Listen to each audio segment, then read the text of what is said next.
নমস্কাৰ, মোৰ নাম হিতেশ পাঠক। মই আমাৰ অসমৰ মৰমৰ অভিনেতা কিশোৰ দাসৰ ভিনিয়েক। আজি বৰ দুখিত, আপোনালোকে অসমবাসী ৰাইজে গমে পাইছে কিশোৰৰ আজি মৃত্যু হৈছে।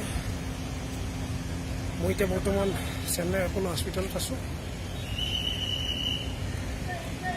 আমি তাৰ মৃতদেহটো অসমলৈ লৈ যোৱাৰ কাৰণে বহুত চেষ্টা কৰিলোঁ,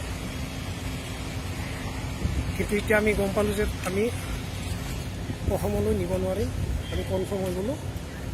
গতিকে তাৰ সৎকাৰ আমি চেন্নাইতে কৰিব লাগিব, কাৰণ তাৰ মৃত্যুৰ সময়ত ক'ভিড পজিটিভ পোৱা গ'ল।